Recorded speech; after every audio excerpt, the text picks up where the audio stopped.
ব্যবসা শুরু করবেন, কিন্তু ব্যবসার পণ্য কি হবে? এটা নিয়ে আমরা অনেক চিন্তিত থাকি। তো পণ্য বাছাইয়ের ক্ষেত্রে আমাদের কয়েকটি পয়েন্ট মনে রাখতে হবে। তো আজকে আমি ৪ টা পয়েন্ট আপনাদেরকে বলব। ব্যবসার আগে পণ্য বাছাইয়ের ক্ষেত্রে এই ৪ টি পয়েন্ট আপনি গুরুত্ব সহকারে বিবেচনায় নিবেন। ১ম পয়েন্ট, যেই পণ্যটি আপনি বাছাই করবেন, লক্ষ্য করবেন মার্কেটে এই পণ্যের চাহিদা আছে কিনা? এই পণ্যের জন্য লোকজন টাকা খরচ করে কিনা? এই পণ্য কিনতে লোকজন হুমড়ি খেয়ে পড়ছে, নাকি তাদেরকে টেনে, টেনে পণ্যের কাছে আনতে হচ্ছে? যদি টেনে, টেনে পণ্যের কাছে আনতে হয়, তাহলে এই পণ্য বাছাই না করাই ভালো। বরং এমন পণ্য বাছাই করবেন যেই পণ্যটি পেতে লোকজন হুমড়ি খেয়ে পড়ে।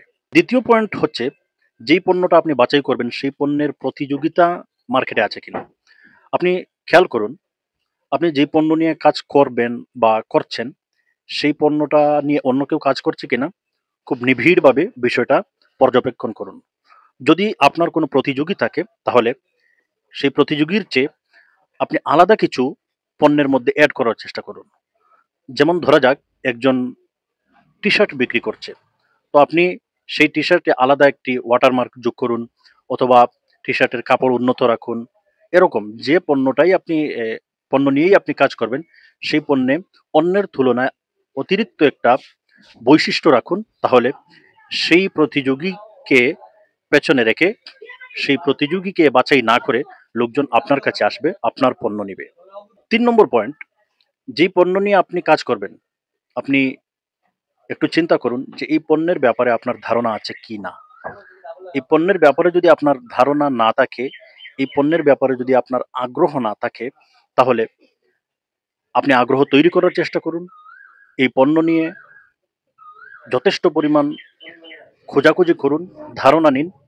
আর যদি মনে করেন যে এই পণ্য নিয়ে আপনি ধারণা পেতে হলে আপনার অনেক সময়ের প্রয়োজন, কিংবা অনেক যক্ষী ঝামেলা পোহাতে হবে, তাহলে এটা বাদ দিন।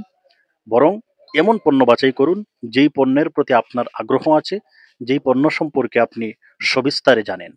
যদি এরকম পণ্য বাছাই করেন, তাহলে নিশ্চিতভাবে জানুন যে আপনি ব্যবসায় এগিয়ে যাবেন অন্য সবাইকে পেছনে ফেলে।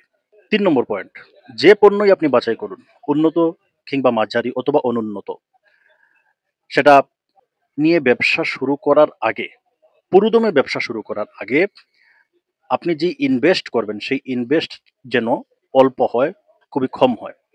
কারণ যদি আপনি শুরুতেই যথেষ্ট পরিমাণ কিংবা আপনার যা আছে সবকিছু ইনভেস্ট করে ফেলেন, তাহলে ব্যবসা আপনার ধরা দিতে সময় লাগবে, কিংবা আপনাকে অনেক ভোগাবে।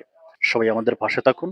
আমাদের কথাবার্তা, আমাদের প্রেজেন্টেশন যদি আপনাদের ভালো লাগে, তাহলে আমাদের ভিডিও শেয়ার করুন। ধন্যবাদ সবাইকে। আসসালামু আলাইকুম।